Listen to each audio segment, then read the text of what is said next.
I mean, there wasn't much, maybe about $200. It wasn't a thing because, I mean, I feel like if you're good at what you do and you trust in yourself, everything gonna come. All right, so this is Jermaine from Minding My Business. Today we're here with Kiara.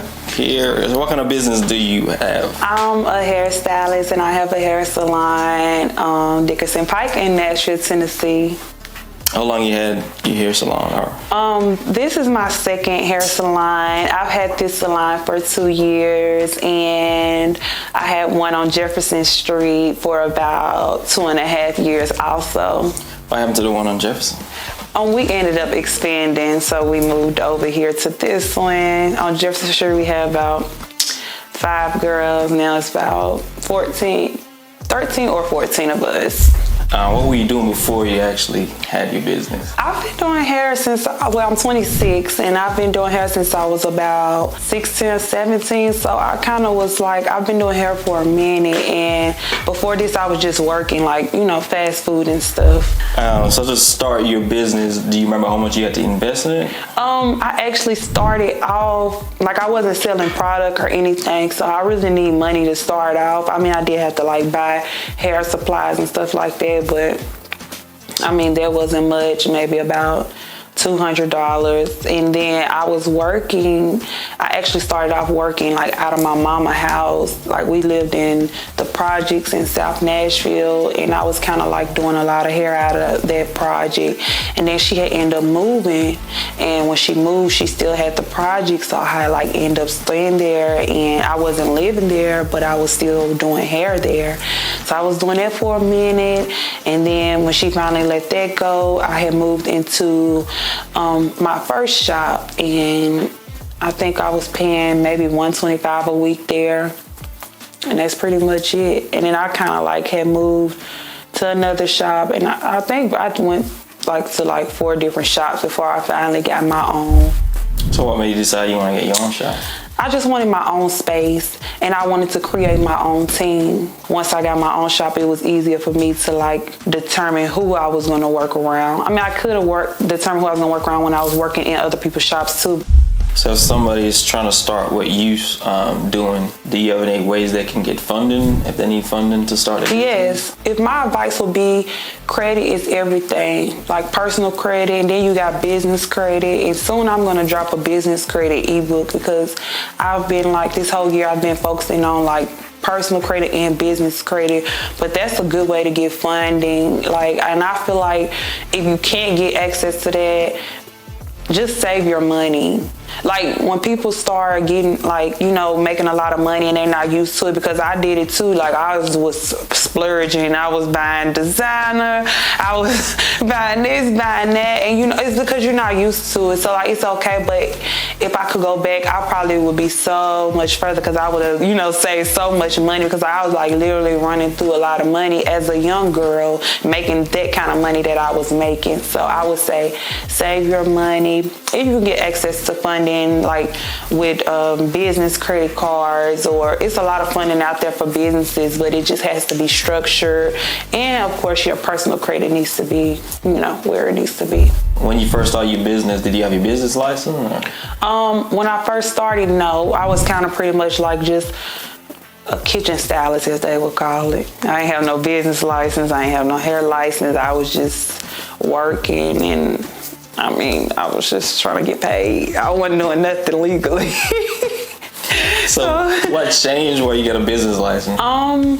It's like as the years went on, and I'm self-taught, so it's like as the years went on, I kind of like just started getting knowledge about a lot of stuff. And it's like you skip from where I was at then and then where I'm at now. It's like my business is like literally structured and all my stuff is together. But back then, my focus was basically like, I'm getting up to get $1 for another day. Now it's just different. It's like I take my business like very seriously, and I make sure my stuff stay in order, because if it's not, it can really cost you. So running a salon, besides the business license, what other license do you need to get in this type of business? You need the actual shop license. You need your the business inspection sheet hanging up, and it's a list of other things too. And of course, the main person who owns the shop or the manager of the shop need to have a license. And then you got to make sure everybody in there has some kind of license. You know, like you just have to make sure that everybody's straight, because like State Board, they pop in and out whenever they get ready to. And if they pop in and something not right, they not gonna show you no mercy, because like I've got fined before like 2 times, and not on my account, but it's like I remember one time a girl that was working in my shop, she kind of like had a argument with another girl. She called State Board. State Board came in. They didn't come in just looking for that one girl. They came in on the shop as a whole. I don't think I had the license hanging up, but I actually had it, but it wasn't hanging up. They fined me, and it was like $1,000. And at the end of the day, it's my business, so I got to take care of it. It's not her responsibility. So little small stuff like that, I always tell people, like, owning a shop is okay, and you can make money off of it, but it's a lot of stuff on the back end that people don't talk about. How hard was it to get your business license? It's not hard at all. You just go down to the thing. Now, what is kind of hard, and it's really not even hard, is passing the shop inspection, because it's like so many things on that list. But if you call down there, they'll give you a list. Oh, this this needs to be in order. So that's what I did. I just got the list and checked off everything on the list. It's small stuff, but it's a lot of stuff. But it's not hard. It's not hard at all. Would you say having support running the business is very important? Yes. My mama and my family, my daddy, they all supported me along the way. So it's very important. But I mean, sometimes people don't have support. So if you don't, starting off from other people on the outside, you got to think about, like, you starting off doing hair. People is like, if they don't see you doing good work, sometimes people won't support you. Like, I had that problem at the beginning, but it's like as time went on, support wasn't a thing, because I feel like if you good at what you do and you trust in yourself, everything gonna come. Do you have any suggestion on someone that's just starting out, how would they get like their first client? Yes. So I do remember, though, I used to do a lot of free stuff. How are you going to get your work out there? How people going to know that you can do something? Because some people are not going to pay for something that they don't see. You might have people that'll support you and be like, okay, I'm going to pay you even though I don't know what you can do, but I want to show what I can do. So I'm going to say, oh, let me get some models for a quick weave, or let me get some models for this or that, so I can show people that's just, taking pictures. Your one free service or discounted service going to bring you 1,000 in the long run. You know what I'm saying? So it's just all about like how you want to move. In the beginning, it's hard to be like money hungry, or it's hard to be like thinking all about money. You just got to be like, I need to get my brand out there, because the money gonna come eventually. And it's just gonna be like, I remember a minute ago, it was a long time ago, somebody had told me, like, don't chase the money, chase the vision. The money gonna end up chasing you. And I think that's like, I'm finally seeing that, because it's like at first I was like so after the money, but then it's like, dang, I start chasing like my name, like my brand, and it's just like now like the money comes so easily. I don't have to chase it. I don't have to go looking for it, because it's just like right there. What's some obstacle you had to overcome? I had to learn how to separate my business and my personal life. Because it's like sometimes I would have so many problems in my personal life, and I would bring it into the shop with me, and it'll affect it, because I'm doing these people hair and stuff, and I'm mad and I'm angry, and it's rubbing off, So it's like I had to learn how to, like, if something going on in my personal life, or if I'm wake up not having a good day, all that stay outside the shop when I walk through the door. How long it take you to get to this point where you kind of almost like, would you say you're comfortable or uncomfortable? Never comfortable. But you're confident? I'm confident, though. So how long did it take you? I would say about 1.5 years ago, maybe. It's like I had this habit of, like, people would be like, you cold, or you good, or people tell me stuff, but I wasn't believing in myself. Like, I was still like trying to, okay, how can I get to the next level? How can I get better? How can I get better? And that's okay. But sometimes we don't appreciate where we at now. You think you was looking around seeing what somebody else is doing and try to compete with what they doing? Because sometimes you get caught up with like Instagram. Sometimes. Okay, I wouldn't say like focusing on what they doing, because I'm the type of person, like if I see someone else that's better than me, I want to learn from them. I ain't the type to be like, I'm gonna try to learn from them. So I always tell people, like, you never know when it's gonna be your time to be like, you gonna just look like you gonna be 0 clients one day, and then you gonna look up and then you got all these people that you can't even fit in your schedule. If you structure your Instagram right and you build your Instagram up right and you take some good professional pictures and stuff, people gonna come, and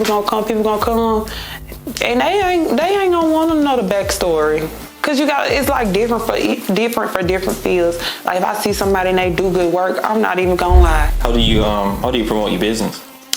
Instagram mostly. Probably more word of mouth. Instagram a lot. If you a hairstylist, you on Instagram hashtags.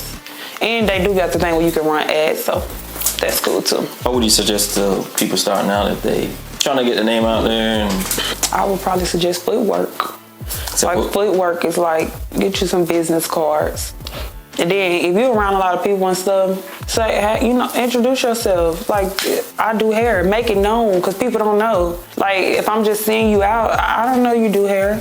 I don't know you do hair. So tell me, like, just tell people, or, you just gotta be standing on your brand, basically. Like, hey, I'm so-and-so, I do hair, here's a card. Or if you don't wanna talk, here's my card, I do hair, that's simple. What's some of the programs or software you use to run your business as far as like booking, website? I use equity scheduling. I like that, and a lot of people around me use them too, like people in the shop. Do you have an actual website you just use? Yeah, I got an actual website, so it's hairbykiara.com, www.hairbykiara.com, and then on there you can click book and it take you to equity scheduling. Do you have any employees that work for you? No. I mean, I have people that work in my shop, but they're not my employees. They work for themselves and they rent from me. Do you have a marketing team or you do everything? No, I do everything myself, but next year I'm gonna change. I think I'm gonna change that too, like try to not be trying to do everything, because that can kind of you can get overwhelmed with that. But as far as bookkeeping, you do that too, or you have somebody do that? I have a CPA, I have like stuff, but most of it, like, I really do a lot. I be scared somebody gonna mess something up, or they ain't gonna do something right. And I'll be like, so I think that's why I do mostly everything, but it's like, I guess I'm gonna have to get out of that. But I'll be scared somebody gonna mess something up. And I know I'm gonna say you can't be good at everything. You're right. And I can't do everything. Right. Right. Right. Would you suggest a new stylist to have a bookkeeper, or do they need to? I think starting off, you probably can just do it yourself until you get to the point where you need to be like, okay, this is becoming too much for me, and then they can go to get somebody that's kind of stepping in. Or was you able to grow to this point? I was able to grow to this point because I promoted myself so much. And I really, really, really believed in myself. Like, I never really had doubts that, like, I knew I was, because I worked hard enough for it. And it's like, I was just always working. And it's just like, I was good. So I was like, I'm going to get to where I want to be. But sometimes you do have them days like, dang, I don't work for so many hours. Like, when is it going to get, but I knew it was going to get to this point. Most of the time you go on like social media or Instagram, people make it sound like business. You just get an LLC, set a business up, and then you can go on the island and sip pina colada. No way, but they do make it seem like that. But no, that is not how. They do make it seem that way, but I mean, you're going to have days, even though I said I knew I was going to get to this point, you just still going to have stressful days. You're going to get depressed, and it's just going to be, sometimes it's going to be depressing, because you looking at all these other people and they done made it, and it's just like, sometimes you'll get set back by different stuff, and it's just, it's not all peaches and cream, but it's going to be worth it though. Trying to build up a business is so hard. And sometimes you will look at people and you'll be like they must have had help or something, but it's just like, it's a process. You got to trust the process. One thing about me, I go take a class, because I'm always looking for ways to grow. So, and I think that's the biggest thing. Like, always be willing to learn more. Some people you can't tell them nothing, but you just always, and be humble. Like, a lot of people are not humble, and I think that's where they get stagnant at, But what kind of service do you offer? I do traditional sew-ins, wigs. I can do it all, and I do it all. Yeah, I offer classes. Right now I'm just doing one-on-one, but I did a lot of classes, like group classes, and they don't be small classes. And I really enjoy classes because, like, most people that be coming, they, like, just now starting out. So it's just, like, for you to, I just like being surrounded by hungry people. Like, it just be like the people in my shop now, they, like, young. They're younger than me, but they so hungry. And it's like, I like to see it because sometimes I get up and I don't want to come in here, but then I come in and I see all them in here working. I'm like, okay. So if you had a new person trying to start getting your industry, what's kind of the process you would suggest they do? I would suggest first that they find out what their business name is going to be. 2, I would suggest they get a business license, whether you're doing it home, whatever. I would suggest the LLC, but I know some people, they don't want to get into the LLC thing, but I would suggest it. Set you up a website. I just feel like people would rather go to a website, book on, not even a website, you can just get a scheduling app. People would rather go to a scheduling app, click boom, boom, boom, and make sure you have pictures of your word and, like, all them kind of things in the beginning. I'm trying to think of what else. Yeah, I do too. Business cards. When they make their logo, they need a logo for sure. Logo and your business name, that's gonna be what people know you by. They see a logo, make sure it's catchy, make sure it's simple, not too cluttered, not too much, simple, professional, and boom, straight to the point. Where can people find you? They can find me at Hair by Kiera on Instagram, or you can go to www.hairbykiera.com. Advice you want to give to new aspiring business owners? Stay in your own lane. You could be in this lane going straight. You're trying to cut over in the next person. You're looking over here. But if you're just going straight ahead and you just got your eyes straight ahead, it's going to be so much easier. Just focus on you. I don't care if this girl over here got 300,000 followers and you just got 10. Just focus on you. Just focus on your business. Focus on you. Be serious about your business. Because like I said, if you're not serious about your business, why would somebody else be serious about your business? All right. Well, I thank you for sitting down with me. I know you're busy. Until next time, maybe next year time. Or 2 years. Yeah. Check up with you. In about 2 years, we could check up. See where you at that point. So, yeah. This is Jermaine from Minding My Business, and we out.